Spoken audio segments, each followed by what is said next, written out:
In this video, I'll take a close look at one of the most iconic monsters of Dungeons & Dragons and provide you with a new and enhanced stat block for the 5e Beholder. At its core, the Beholder is an otherworldly aberration that is aggressive, hateful, and greedy, so not the greatest buddy. In addition, Beholders are also paranoid and believe that all other creatures are jealous of their brilliance and magical power. Beholders are always spherical, with a central eye, a toothy maw, and 10 eye stalks, but can otherwise differ greatly in appearance. Each Beholder believes itself to be the ideal Beholder and sees everything else and even other beholders as deviants from that ideal, and a front that is enough to cause instant enmity between any two beholders that meet up. Thus, beholders are mostly solitary, apart perhaps from the occasional slaves or trolls it commands, and typically they live in seclusion, such as in abandoned ruins or deep caves. The beholder uses its disintegration ray to carve out space for itself and often decorates its lair with trophies from previous battles, including petrified adventurers or pieces of other beholders it has slain. To accompany its vivid lore, the beholder also has a huge stat block even for a creature of its relatively high CR of 13. First, the beholder's base stats show that it is a bulky, relatively tanky, but slow ball of aberrational flesh with moderately high constitution, intelligence, and charisma scores. Its only real feature is its anti-magic cone, which covers a huge 150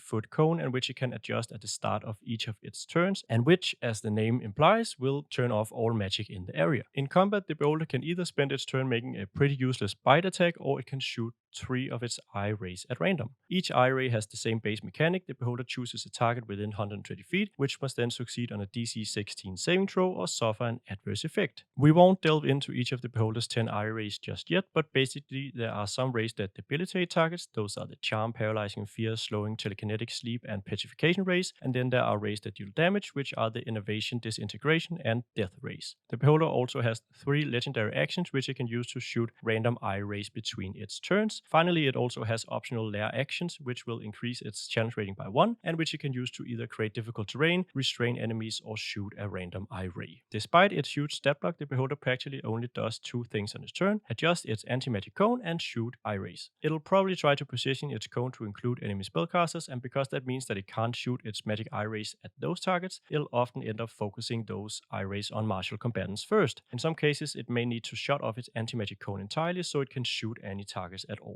Because it shoots eye rays at random, and most are debilitating rather than damaging, the beholder is best off spreading its ray attacks out to hit as many different targets as possible so the effects don't overlap too much. It should always focus on the closest targets first so that it can use its meager 20 feet move speed to stay as far away from melee combatants as possible at all times. On the surface, the beholder is already a pretty entertaining creature with a wide variety of options, but it has some design flaws that I find make its stat block a lot less appealing when you actually run it in combat. First, because the beholder's anti-magic cone prevents its own eye rays from working, and it adjusts the anti-magic cone at the start of its turn, it's often difficult for the beholder to use the anti-magic cone to its advantage without, of course, disrupting its offensive capabilities. Second, with no magic resistance or legendary resistance, the beholder is very susceptible to spells and effects that targets its strength, dexterity, or constitution. Any spell or ability that can restrain or incapacitate the beholder, such as a monk's stunning strike, will make dealing with the beholder trivial. Even a simple blindness spell, which doesn't even require concentration, can make it impossible for the beholder to use its eye rays. Third, the beholder's weak bite attack is useless to the point of being redundant. If the beholder is using its bite attack, you know it's in a really bad spot. Fourth, it doesn't really make sense to me that the eye rays all target a save, with some of them targeting dexterity and some targeting other saves, because that means that some rays, like the innovation ray, always hits, while the death ray is dodgeable.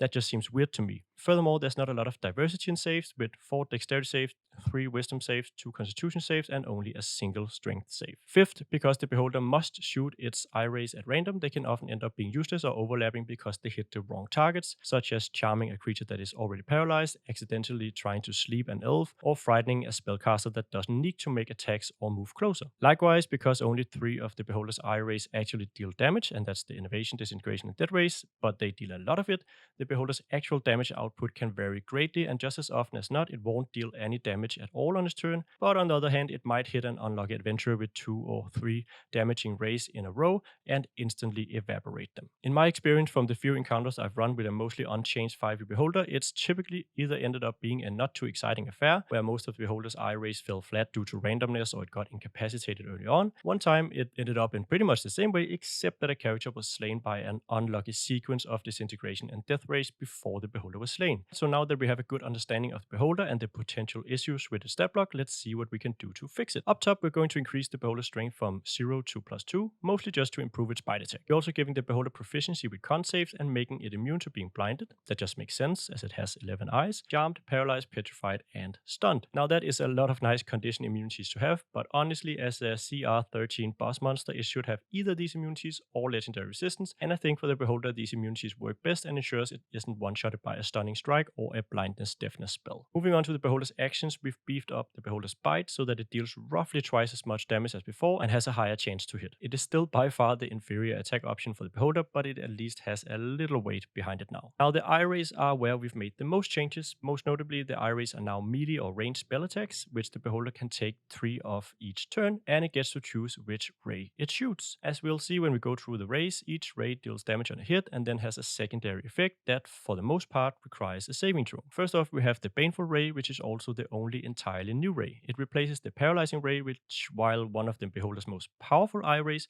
was also one of the least fun rays as it just took a character out of the fight. Second, we have the Charm Ray. Before, the Charm Ray would only prevent a creature from harming the beholder, but still allow them to help the allies, and would only end when the beholder harmed the creature, which often made being hit by a Charm Ray incredibly boring. Instead, the new Charm Ray dominates a target, but taking any damage provides a chance to escape this charming effect. Because this is a rather powerful effect, the Charm Ray, as the only ray, doesn't deal any damage. Third is the Death Ray, which now deals a bit less damage, but also prevents the target from healing. Gun is the instant death effect, which was just, well, in my opinion, boring. You could say the same for the fourth ray, the Disintegration Ray, because it has the not so fun option of instantly killing a character. In this case, however, I find that the Disintegration Ray is such a huge part of the beholder's identity that it would be simply a disservice to remove it. We've lowered the damage attack, however, and you could, if you want to be kind to your players, remove its disintegrating effect when you use it, so it just deals force damage. Next up is the Innovation Ray, which deals a bit less damage than before, but can also incur exhaustion. Next is the Fear Ray, which works more or less the same, except it also deals psychic damage and now uses an intelligence save, perhaps because it manifests weird psychic illusions, and that's just there to give some more saving throw diversity. Then there's the Petrification Ray, which now also deals damage and has been somewhat altered. It now requires 3 failed saving throws to turn to stone, but the effect only ends when the character succeeds 3 times against it. This way, there's less chance of becoming petrified, which is again just boring as it takes you out of the combat, but there's a decent chance that the target will be restrained for a few rounds, making the effect more significant. The 8th ray is the Sleep Ray, which now deals psychic damage but otherwise functions the same. You could say that it's boring because it takes you out of the combat, but the ability to end it on an ally by just dealing a bit of damage or using an action means that it's quite easy to break free from, and also forces some interesting tactical decisions from the other characters. 9th ray is a Staggering Ray that